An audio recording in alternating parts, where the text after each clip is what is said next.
Hello. Good evening, good evening, ma'am. Good evening to one and all. So, join Good for the evening, sir. Prerana Gate online coaching. So, Gate. So, I will just give a brief introduction about the Gate exam and why it is important for you. See, now through Gate exam only, around 39 MNC companies uh, and Navaratna companies are recruiting the people. And if you get qualified in the gate, you will get a chances for job as well as higher studies like MTech and direct PhD in universities, NITs and IITs. So it is more important for any engineering student to crack the gate. And normally whatever we are studying in the subjects for semester pattern will be different from gate point of view. In a gate point of view, we have to study all the subjects uh, regarding mechanical. If we say mechanical, for mechanical we have to we can broadly divide into four groups. Four groups. In that, major groups are design,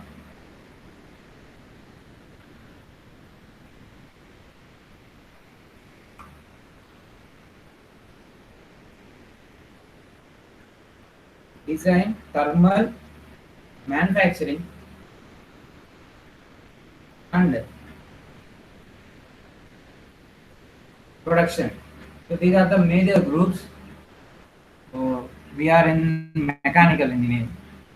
So today we will discuss about engineering materials, engineering materials under manufacturing group, under manufacturing group. Okay. So what is the importance of engineering materials?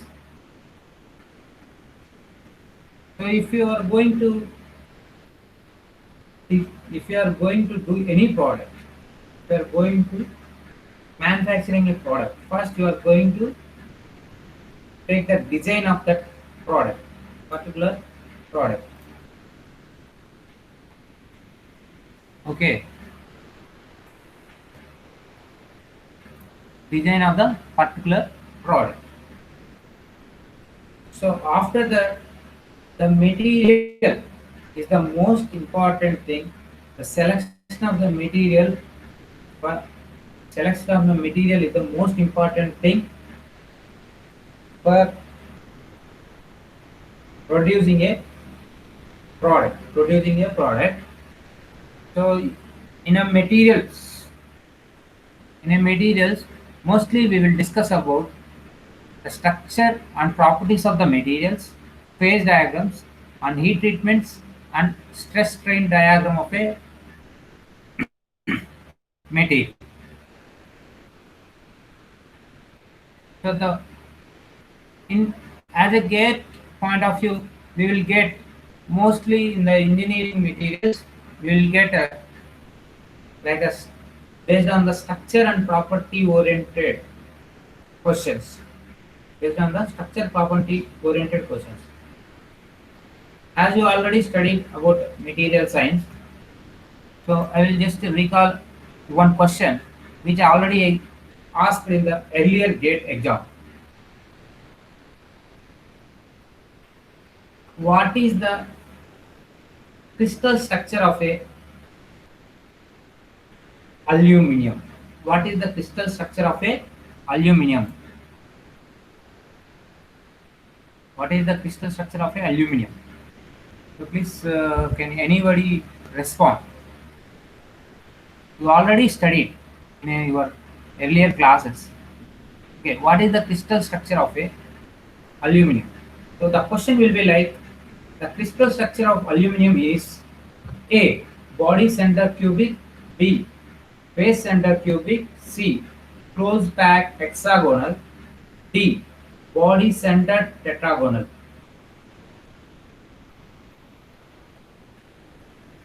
So can I repeat a question? The previous gate question asked is the crystal structure of aluminum is A. Body center cubic, B. Face center cubic, C. Closed pack hexagonal, D. Body centered tetragonal. These are the options. These are the options. So give me your answer. Any one of you, give me the answer for this.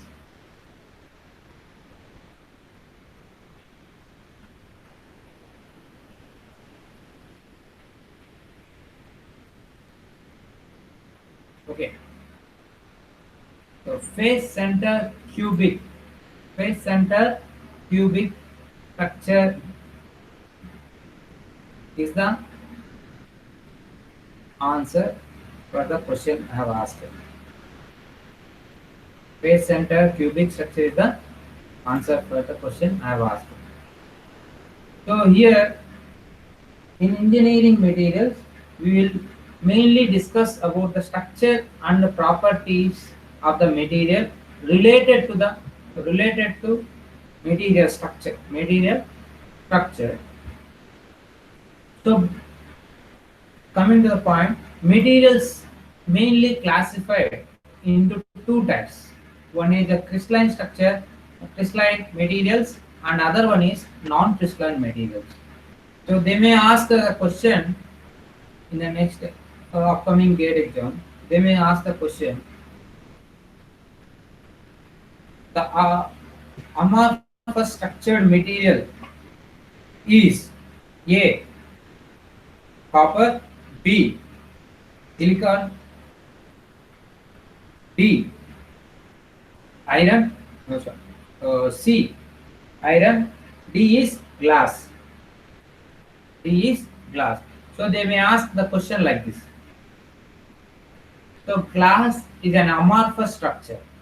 So here the answer is D, the glass. So materials majorly divide into crystalline materials and non-crystalline materials. So in a crystalline materials, we know that many materials comes under metallic materials. Metallic materials. And in non-crystalline materials, we'll know that glass is a non-crystalline material, an amorphous material. The means difference between crystalline and non-crystalline means the crystalline means it is having the atomic arrangement properly in a unit cell. Properly in a unit cell. Then we will call it as a crystalline material.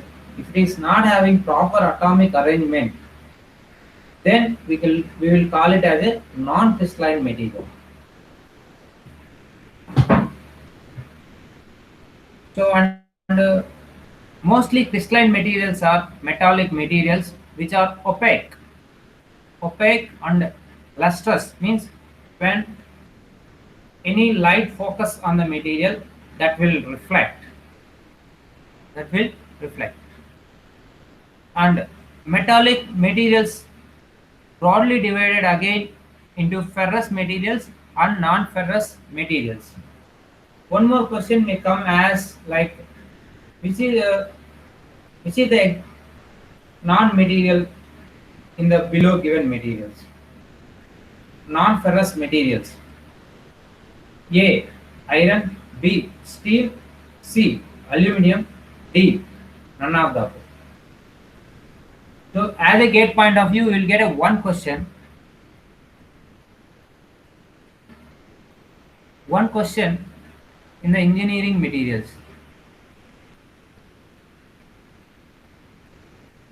So mostly the materials what we are discussed is metals, ceramics, polymers, and semiconductors, nanomaterials, biomaterials. The main selection of materials depends upon their mechanical properties, physical properties,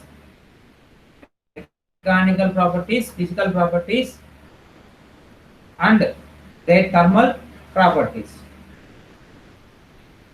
So the mechanical properties mainly we will discuss is strength, toughness, wear resistance,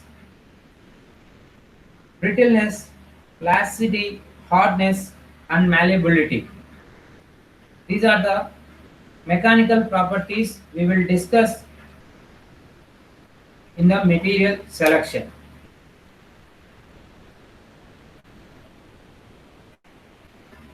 So basically the metals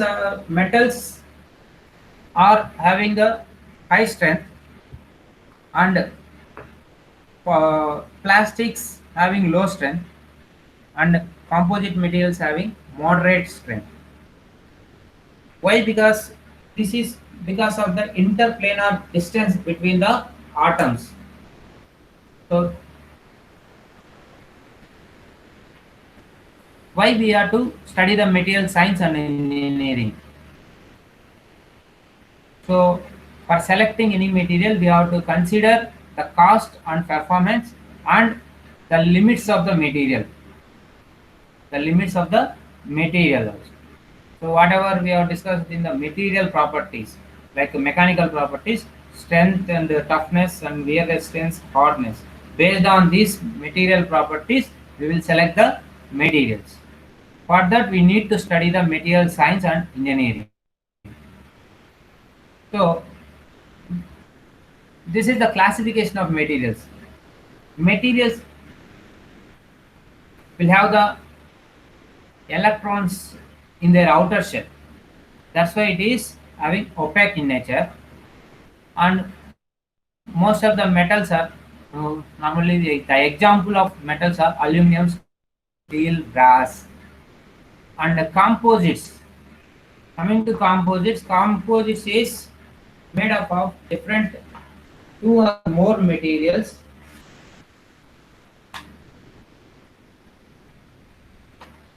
to get both strength and ductility.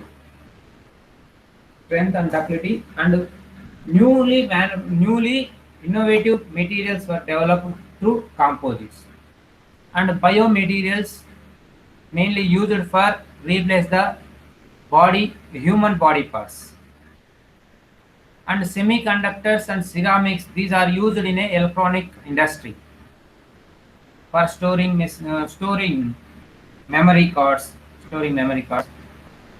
Okay, so these are some materials we come across in the material science and engineering. And polymers, so the polymers are plastics, say we can say plastics. So we are using number of plastic materials in our day-to-day life, but where we will use this plastics means wherever the wear and tear is not required, and there will be no corrosion. So plastics will have no corrosion. So based on the requirement of the strength and ductility and their environment, we will use the materials.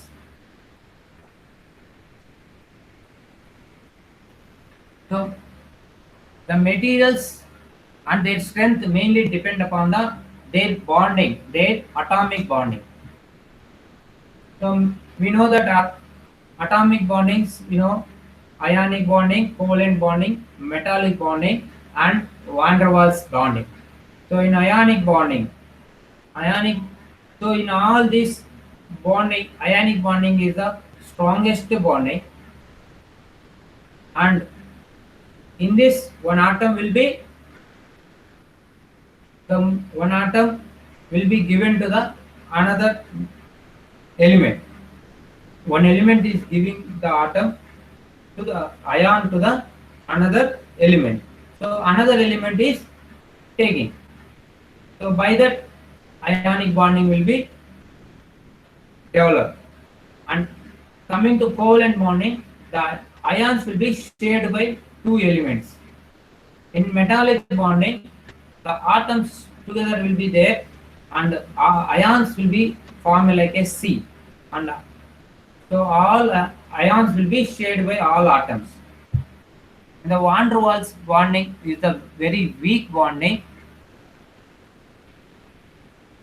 Here also I have bond is shared by bond is formed by sharing only, but it is a weak bonding.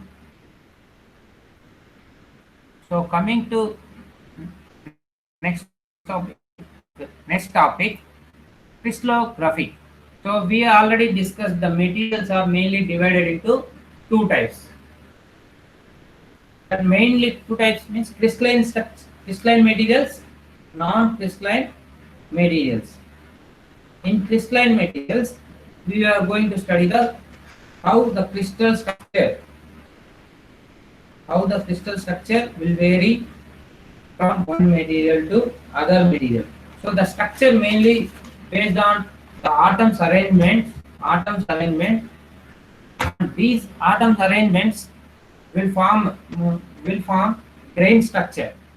Based on the atoms arrangement and grain structure, the material properties are directly related. Directly related. So here is the example of body center cubic cell. Body center cubic cell. BCC structure. So the best example for BCC structure is iron itself.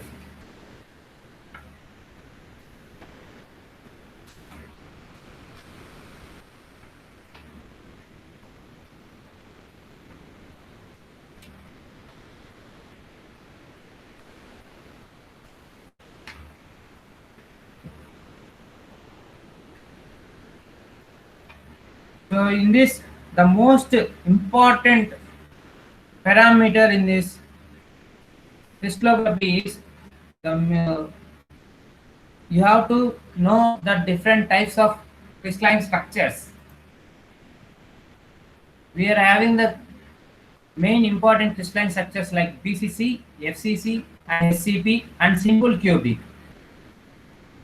So in this simple cubic, BCC structure and FCC structure and SCP structure, there is a number of chances to get the question like, what is the atomic packing factor of a BCC structure? What is the atomic packing factor of a BCC structure? It is already asked in previous gate. In previous gate question.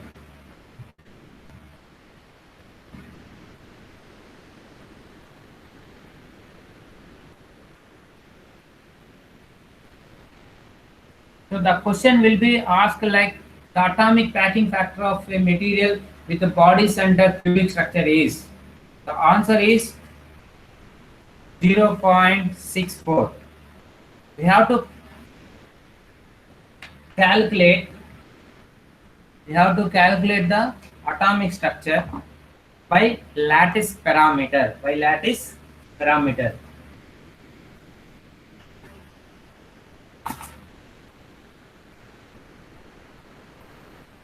See here, you are observing here is a cube. This is a body center cube.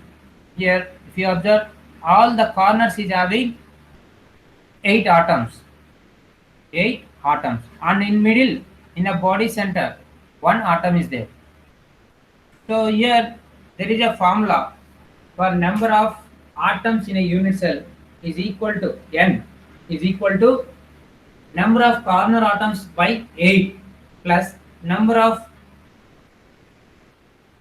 face atoms by 2 plus number of body center atom by 1 plus number of body face at atoms by 2. So this is the formula to calculate the number of atoms in a unit cell. Number of atoms in a unit cell. So if you take a body center cubic structure BCC here, so here the 8 corners were having the 8 atoms. So 8 by 8 that equal to 1, and body center plus number of face atoms by 2. There is no face atoms, so it is a 0, and number of body atoms by 1, so it is 1 atom in the middle. So 1.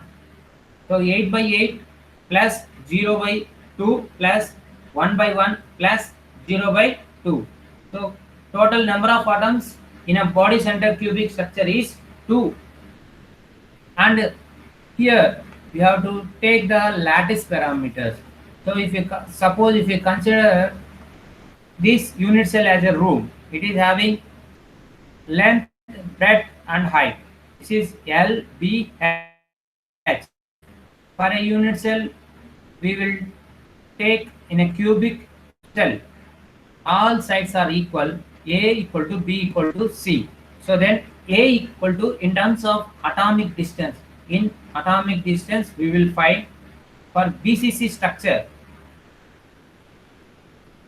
A equal to 4 by root 3 R. 4 by root 3 R. We will find atomic radius in lattice parameters in terms of atomic radius. So after getting lattice parameters in terms of radius, we will find the atomic packing factor. Atomic packing factor is the fraction of volume. Atomic packing factor is volume occupied by the atoms in the unit cell by volume of unit cell. See here, if you observe this diagram, say the atoms, corner atoms are occupied 1 by 8 portion and the middle atom occupied here. So some gap left between these atoms. So because of that gap only, the alloying elements we can join in the material. By joining the alloying elements, we will change the material properties. Iron alone is having a body center cubic structure. If you are going to add a carbon to this material, so here the atomic packing factor will increase, and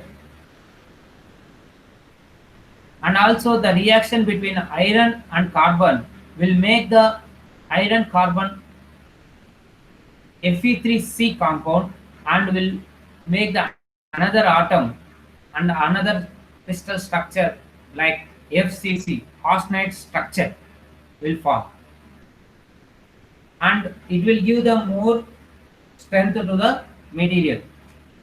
So once if you add the carbon to the iron, then it will become a steel which is having a high strength as compared to iron, just by adding the carbon. So before going to that, we have to learn what is the atomic packing factor. So here, this is the table given here. Number of atoms per unit cell, n, small n, and Cn is a coordination number, means the nearest atoms per an atom in the unit cell, and A by R is the ratio between the lattice parameter to the radius of the atom, and atomic packing factor is given here. For simple cubic structure, the atomic packing factor is 0.52. For BCC structure, atomic packing factor is 0.68. For FCC structure, atomic packing factor is 0.74. For SCP structure, atomic packing factor is 0.74. We are having in previous year, we are having the question on atomic packing factor. It is asked 3 times in the earlier GATE question paper, and also they have asked the question like the number of atoms per unit cell and the number of slip systems respectively for a face center cubic structure is structure R: A 3, 3, B 3, 12, C 4, 12, D 4, 8. So the question is, you have to know that how many number of atoms in a unit cell. So for calculating the number of atoms, I already given the formula. So based on that, we have already calculated and we have said there are four number of atoms. So here the answer C and D is having four number of atoms in the unit cell, but slip systems we have to find. The slip systems is find basically by the defects of a based on the defects of a crystal structure. So typically for a face center cubic structure, the number of slip systems are 12. And one more question they have asked based on the structure related the crystal structure of gamma iron arsenide phase is the crystal structure of gamma iron arsenide phase is FCC, and the crystal structure of aluminum is also FCC structure. And one more question they have asked, like atomic fracking factor of FCC structure. So these are the questions will come in this engineering materials and most important topic in the materials engineering materials. And these are the different crystal structures like simple cubic, body center cubic, face center cubic, and hexagonal closed packed system. So here these are the crystal structures. In the crystal structures, we will study about the Miller indices. Miller indices, which will represent the plane, which is having in a red color here, which will represent the plane of 111. So in the x direction, y direction, and z direction, that it will intercept at 111. So how we will find the Miller indices means this is the procedure we are following here. The intercepts of the xyz direction we will take, and we will take the reciprocals of intercepts. Then we will multiply the one fraction to get smallest integers, which will enclosed by the parenthesis is makes Miller indices. If it is having a family of planes, then we will make into the parenthesis like closed parenthesis shown in UVW here. So based on the planes, the slip systems we will calculate. And so the crystalline materials up to now we have studied, we have discussed about the strength of the material is dependent on crystal structure. At the same time, it is also dependent on imperfection of solids. Imperfection in solids. That mainly we are having point defects, line defects, and surface defects, and volume defects. Based on these defects, the property of the material will change. If suppose the atom is missing in the atomic arrangement, then it is called vacancy and it comes under points defects. If the arrangement of atom in a row completely it is missing, then it comes as under line defects. If complete one arrangement of atom at the surface level is missing or changing, then it comes in the surface defects. If it is a crack in the material or in a hole in the material, will comes under volume defects. These are the defects which will have in the crystalline structure and which will directly related to the structure sensitive properties of the material like a hardness, yield strength, tensile strength, ductility, fracture strength, creep strength, electrical and thermal conductivity, and semiconductivity of the material properties. So, based on the structure sensitive properties, these defects also helps the material to deform. So the line defects here will help the material to for deformation process. So the deformation process will improve. Deformation process will give the material into the required shape. And so coming to materials, up to now we have studied pure material, pure metals, pure materials. So if you are only pure materials will not going to give the properties, required properties for a manufacturing of a product. So we will go for the alloying of a material. So while coming to alloying, the phase diagram is the most important diagram which will represent the phases of a material under equilibrium conditions. Under equilibrium conditions, the here the diagram shows a binary phase of isomorphous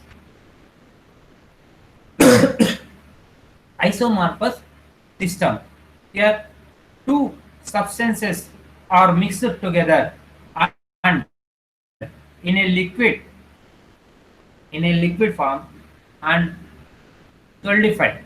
Then how it will show under equilibrium conditions is shown in a equilibrium diagram as shown here. This is a binary phase diagram. Here alpha, here the one component is alpha and other component is beta. So the best example for this is copper and nickel phase diagram. So for isomorphous system, copper and nickel is the nickel phase diagram is the best example.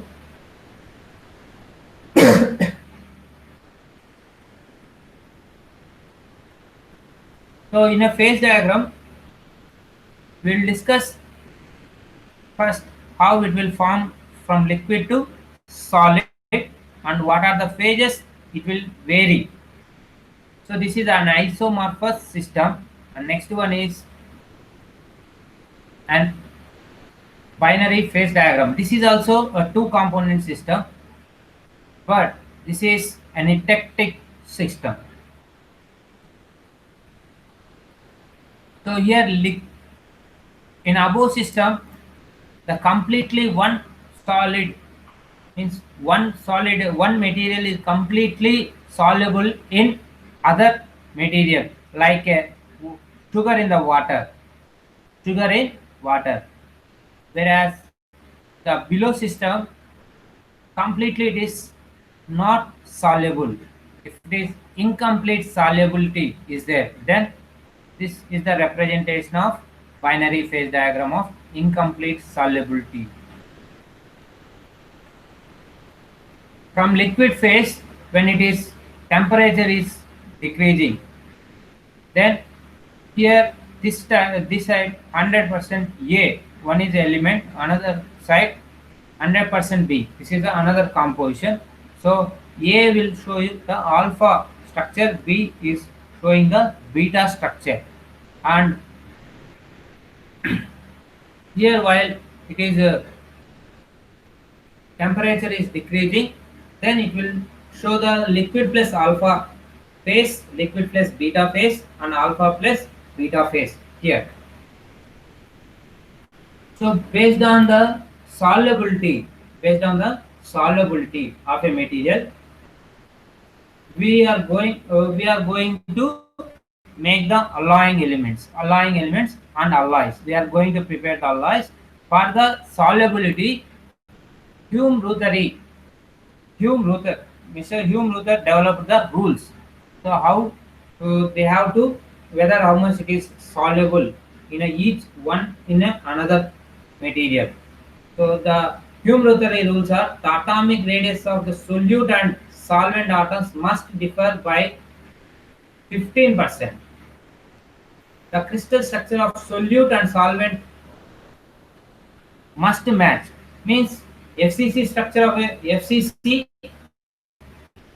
of a solvent will soluble in FCC of a solute atoms.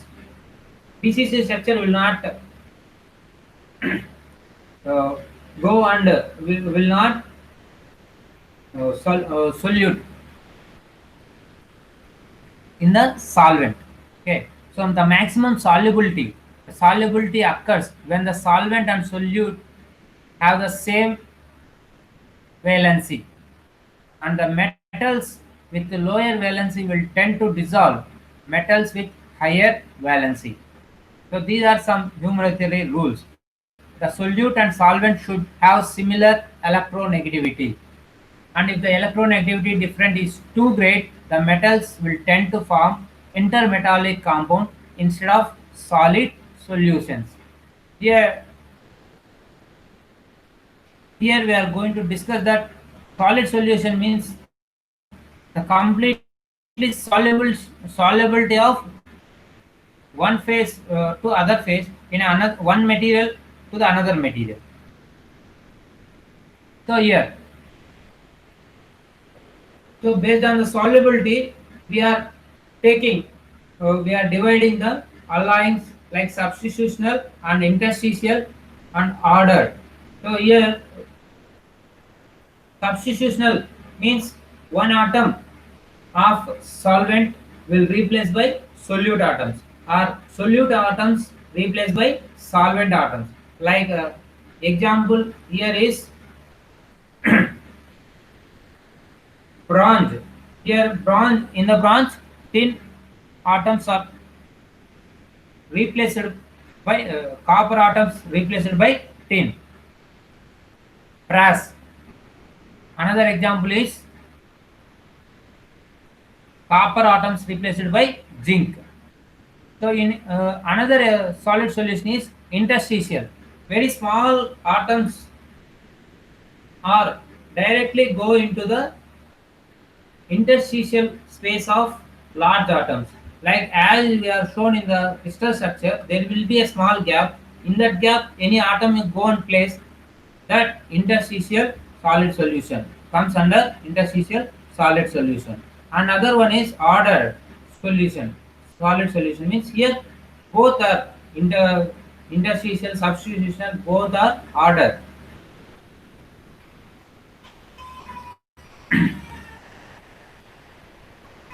So in binary isomorphous system, where the example is copper and nickel, both are having FCC structure, both are having almost equal electronegativity, so they will form a good isomorphous system. So in isomorphous system, we will have a one question like based on the lever rule, how much solid percentage is there? The question I will read in the earlier gate work. The question came is in a binary system of A and B, a liquid of 20% A and 80% B is coexisting with a solid of 70% of A and 30% of B for an overall composition having a 40% of A. The fraction of solid is, so we have to find out the fraction of a solid. So based on the lever rule, so this is a lever rule constructing in a isomorphous system. So this is a lever rule. Here this is the top layer is liquidous light and bottom layer is solidus light. So we will, whatever the composition given in the problem, there we will draw a line, and exactly from that middle point we will draw another line parallel to the temperature, wherever it will cut the liquidous line and solidus line. Based on that, we will calculate what is the liquid percentage and what is the solid percentage. See here, if you come in this isomorphous system, the first it will be in a liquid state above the B dash temperature, where it comes to next to B dash to A dash.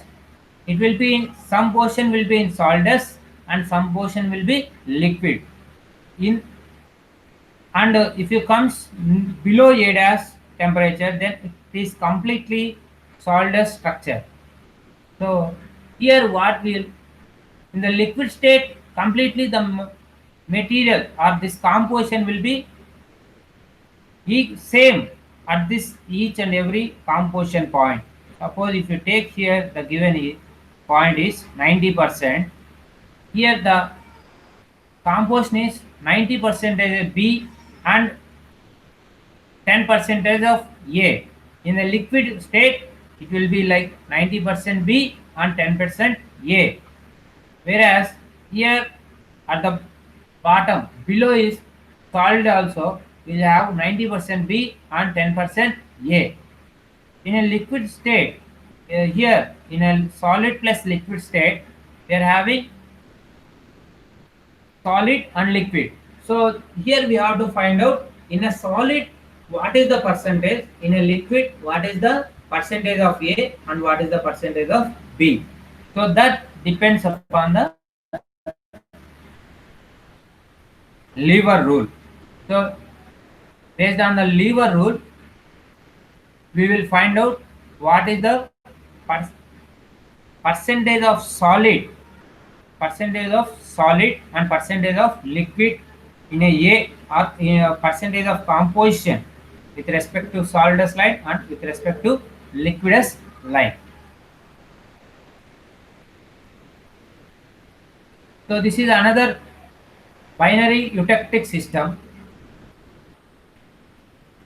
Here if you observe here, so here this is isomorphous system, completely one solvent or one solute completely soluble in another solvent, or solute and solvent completely complete solubility will be there, 100% solubility, then it will form a isomorphous system. It is not completely soluble in one material in another material, then it will form an eutectic system. Here liquid will transform into two solidus phase. So here if you observe here, one solid and another solid, two solid phases are there in the solid structure. Suppose the material temperature is decreasing here, completely alpha structure will be formed here and beta structure formed this side, beta structure. So in between it is forming alpha plus beta structure. So based on this, some reactions are given here. Eutectic reaction. So liquid will transform into alpha plus beta based on the heating conditions by increasing temperature or decreasing temperature. By increasing temperature, alpha plus beta will dissolve and gives liquid. By decreasing temperature, liquid will give alpha plus beta. So the example is so here the example is given at 4.27% of C at 1147 degrees centigrade, liquid of iron and carbon will transform into alpha iron plus Fe3C structure. Fe3C structure, that is ferrite plus laterite. Typically it is called ferrite plus laterite. Another one is eutectoid structure. So one solid structure will give two solid structures. Alpha will directly give beta plus gamma. And peritectic reaction, which will represents liquid plus alpha stage giving beta phase.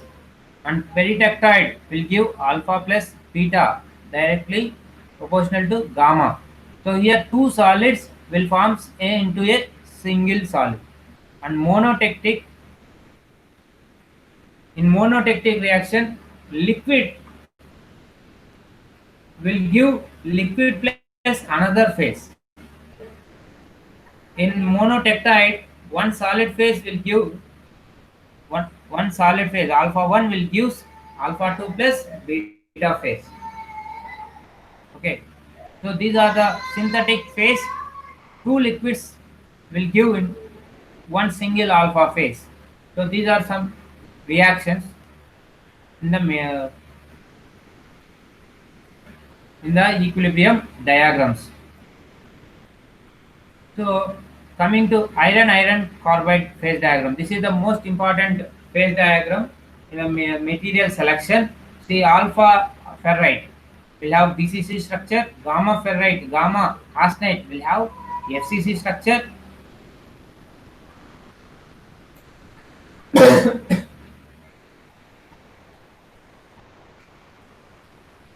and delta ferrite will have BCC structure, and liquid will have Fe and C solution. So this is the typical iron carbide diagram. Iron carbide diagram. Here the melting point of iron is 1536 degrees centigrade. So here if you take here, this is here peritectic reaction will occur at this point, at a 0 point. Here at 0.16 percentage of carbon, liquid plus delta phase will tend to give gamma phase arsenide structure. Gamma phase arsenide structure by cooling the iron and carbon liquid. First it will form liquid plus delta phase, and delta phase here, and here at this point, at this temperature of 1495, when it comes to 1495, the liquid plus delta phase mixture will give gamma phase structure of arsenide. And at 723 degrees centigrade, this is the eutectoid point. Here gamma phase will transform into alpha phase, and alpha alpha place, and that is nothing but ferrite, and another one is beta is Fe3C cementite. So these are the three. Another one more reaction in this iron carbide diagram is eutectic point. At 4.3% of carbon at 1147 degrees centigrade, liquid solution of iron and carbon will give gamma phase plus Fe3C. Gamma phase plus Fe3C, and by decreasing the temperature, the same phase will transform into alpha plus Fe3C. Alpha plus Fe3C. Here these are the different names of structures given here. Gamma is a ferrite structure, completely ferrite, and alpha is also a ferrite structure. If these both are having BCC structure, whereas uh, gamma will be austenite structure. Austenite structure, it is FCC structure. Here, see here, alpha is a BCC structure, gamma is a FCC structure, and delta ferrite is a again BCC structure.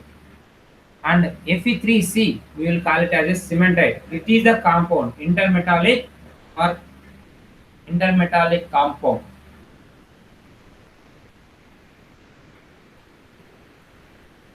So structure, based on the structure related equilibrium diagram of iron carbon diagram, completely steel's metallic properties of steels will be dependent.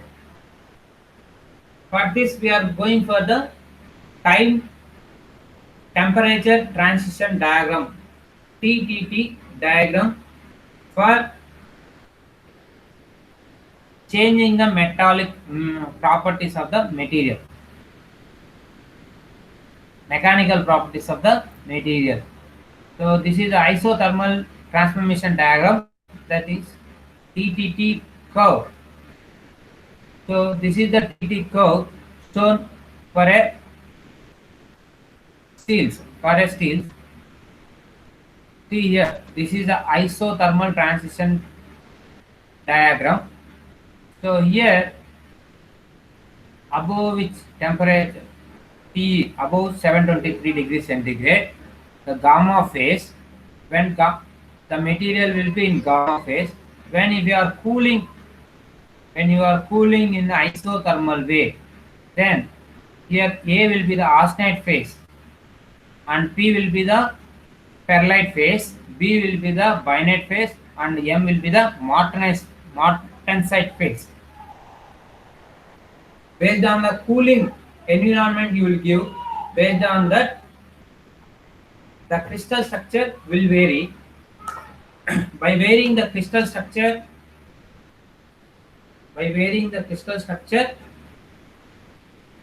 the material properties will change.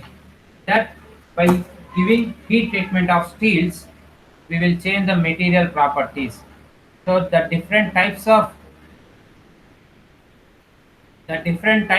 heat treatment process we are going to discuss is, so hardening, annealing, normaling, tempering, mark tempering, arch tempering, case hardening, surface hardening. Basically, heat treatment process is consisting of first heating the material to the required temperature, then holding the material at the required temperature for a certain period, that is soaking period. We will call it as soaking period. Then cooling in the cooling of the material for required strength. Based on the required strength, the material cooling atmosphere will vary. If we want soft nature material, then we will cool very slowly, and it is called annealing. In the furnace itself, we will cool very slowly, then the annealing process will take place and stresses will be reduced. So here, the nature and appearance of the transformation product determine the physical and mechanical properties of a given steel. The heat treating processes steps are given: heating, soaking, and cooling. The rate of heating is not important, but rate of cooling is more important, and based on the rate of cooling only, we are going to get different structures, different structures like austenite, perlite, bainite, martensite. If you are going to cool the material rapidly, then you are going to get martensite structure. If you are cooling very slowly, then you are getting perlite and ferrite structure. If you are cooling in a moderate cooling, then you are going to get austenite or bainite structures. So based on this, we are going to get a question like, it is in a earlier gate, they have asked the question based on the heat treatment process, like match the following. In a heat treatment process, they are given tempering, quenching, annealing, and normalizing. The main, what is the effect of this heat treatment process? So here the heat treatment process, yeah, what we are discussing is first heating, holding, and cooling. Here the cooling environment and cooling process will vary the material properties. In tempering, what we will do? In tempering, we will make the material, first we will pinch the material, And again in tempering, we will heat the material to a certain temperature and then slowly we will cool. So then in tempering, toughness in a tempering toughness will be increased of hardened material. Whereas quenching, in quenching process, we will heat the material and soak the material and we will cool very fastly.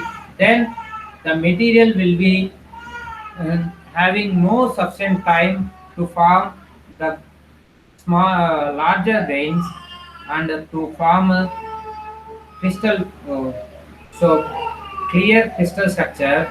It will form a hardened structure. So small grains will be formed because of the rapid cooling, and this will make a hardening. And annealing, in annealing, what we are going to do is, in annealing process, heating, we will heat the material and hold for certain period, and then we'll cool very slowly. So it will have a sufficient time to get crystalline structure very form crystalline structure which will form normally by the material. So it will have good ductility, and soften nature. And in normalizing, we will make the material to heat to the required temperature and we will hold it, and then we will cool in a room atmosphere. Then it will have little time to make into the crystal structure, and it will form a structure like a combination of ferrite and austenite. Then it will have a strengthening strengthening of the material. So here the match the following is given in the question in the earlier gate.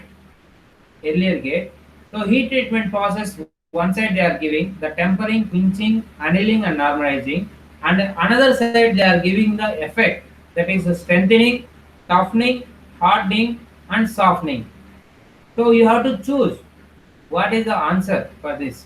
So softening, what the effect, based on the effect you have to choose the heat treatment process. Based on the heat treatment process we have to check the effect. So annealing process, we are going to do the softening of the material. In quenching process, we are going to harden the material. In tempering process, we are going to increase the toughness of the material. That means toughening. And in normalizing, we are going to increase the strength of the material. So without changing the any alloying elements, by varying the heat treatment process, we will change the material properties. That is the specialty of heat treatment of steels. So one question came like a match the following, and another one question is given. So this match the following came twice in the gate, and one more question is given. The main purpose of periodizing heat treatment is to improve A. Hardening of low carbon steel, B. Missionability of low carbon steel, C. Hardenability of high carbon steel, D. Missionability of high carbon steel. So before going to this question, so the answer is missionability of high carbon steel. Before going to this question, we will go to what are the different type of steels we are having and what are the different types of cast irons we are having. So based on the heat treatment process,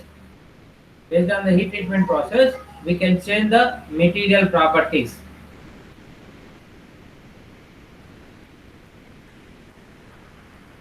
So about the heat treatment process we have discussed. Then the steels, basically classification of ferrous alloys will have steels and cast irons. In steels, again we are having plain carbon steel and alloy steels. So here these are the classification: low carbon steel, medium carbon steel, high carbon steel. And high strength low alloy steels, in alloy steels, heat treatable steels, tool steels, and stainless steels. Cast iron, we are having the different types of cast iron: gray cast iron, ductile cast iron, and white cast iron, malleable cast iron. So here, with the heat treatment, normally high carbon steel having high hardness, it is not missionable. So what we are going to do is, we are going to do the spheroidizing treatment for high carbon steel for giving the missionability of high carbon steel. So first we will take the high carbon steel and we will make the spheroidizing heat treatment. What we will do here is, we will take the material to the required temperature above to the critical temperature, and we will hold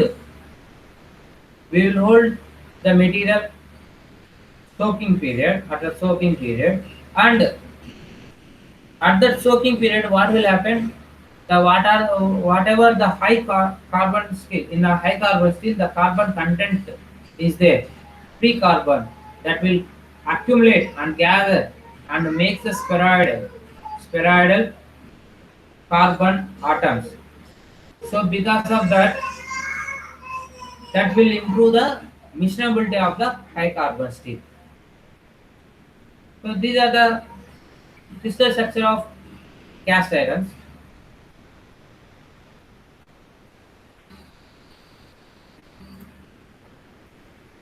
So, so because of the heat treatment process, the crystal structures also will change.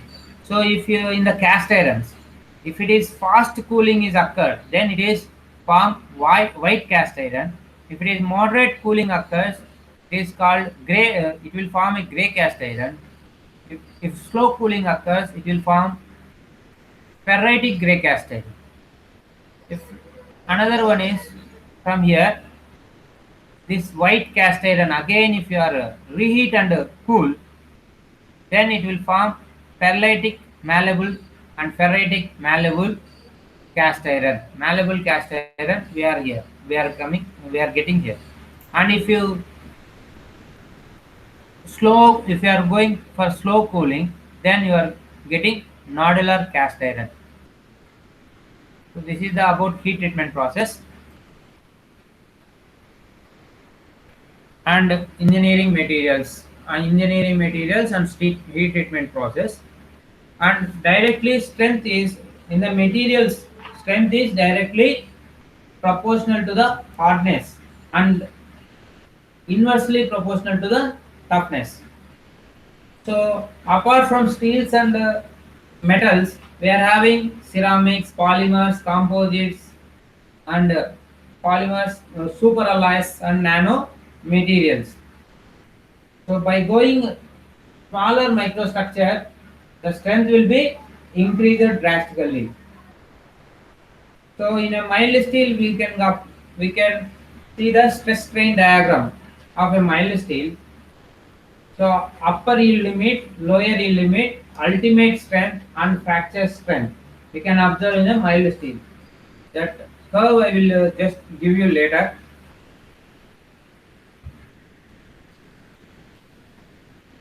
So the strength of the material directly, it is related to the structure of the material, whereas the structure is directly proportional to the interatomic distance or interatomic spacing, means distance between the atoms. The distance between the atoms of metals is very low as compared to ceramics, as compared to polymers. As compared to polymers, distance of atomic spacing will be less in the ceramics. So at the same time, strength, because of the low atomic space distance, strength is higher in the metals, strength is reduced in the ceramics, and strength is low in the polymers. The polymers will have the van der Waals bonding, and in ceramics we are having covalent bonding, and Metals, we are having the metallic bonding. And the composite material is here composite material is nothing but physical mixing of more than two materials to form a new material, to form another material. So in advanced materials like nanomaterials, so by decreasing the grain size, by decreasing the grain size, strength will have, strength will increase based on the Hall-Petz relation, sigma E equal to sigma e to the power of sigma y into root of 1 by root d. D is nothing but grain size. So based on the grain size, the strength is directly proportional to the sorry, grain size inversely proportional to the strength. So by decreasing the grain size, strength will be improved. So macro grain size, whatever the materials are having larger grain size will have low strength. The materials will have micro nature will have little higher strength. At the same time, if you retain the grains with a nano structure, then the strength will have drastically improved. Drastically improved. So here some questions related to the strength. They have asked in the earlier questions, earlier gate. So for a ductile material, toughness is a measure of A. Resistance to scratching, B. Ability to absorb energy up to fracture, C. Ability to absorb energy till the elastic limit, D. Resistance to indentation. Here the answer is B. Ability to absorb energy up to fracture. So ductile material a measure of tough, toughness is a measure of absorbing the energy up to fracture. So another one more question in related to hardenability. So the hardenability will be found by Jominy and Quinch test. So the question is asked here is the Jominy test is used to find A. Young's modulus, B. Hardenability, C. Yield strength, D. Thermal conductivity. So here the answer is hardenability, D.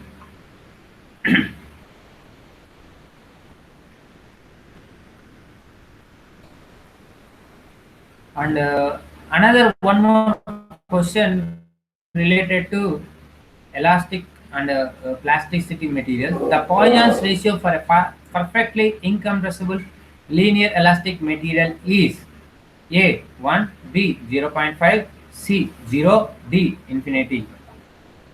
So the answer is 0.5 means 0.5 means why 0.5 is because the perfectly incompressible material, elastic material will form will while it is deforming. Then the Poisson's ratio will be the ratio of diametric strain to lateral strain. Lateral strain. So when diameter changes, length decreases for a deformation.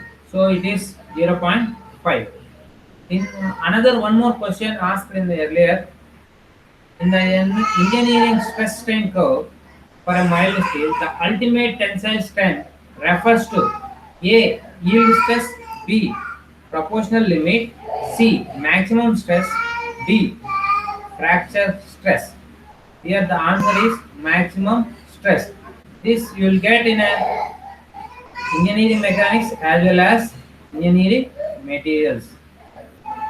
So these about the questions mostly they will ask in the crystal structure related to crystal structure and the heat treatment of materials and stress strain diagram based on the stress strain diagram. So you have to go through all these topics thoroughly, and you have to get good knowledge, in-depth knowledge related to crystal structure, and you have to calculate the atomic packing factor also.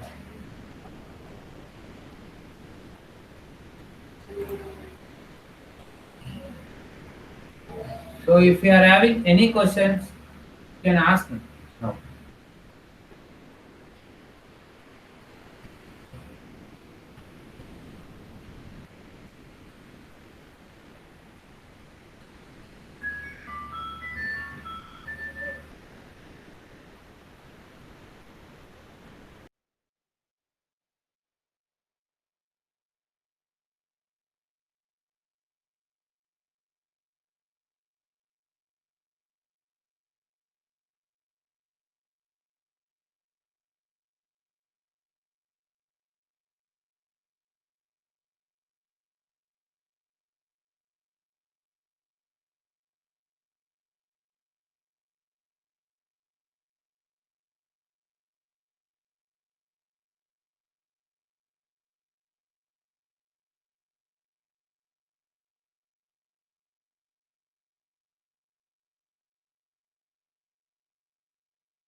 Okay, ma, if any questions are there, you can ask now. So before going to gate exam, prepare very well about all these subjects like designing, thermal, manufacturing, and production.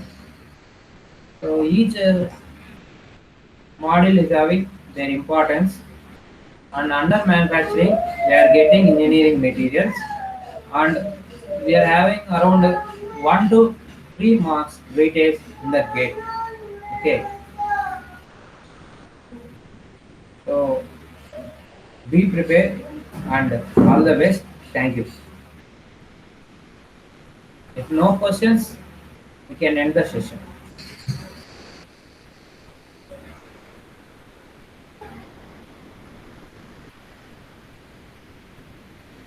Thank you.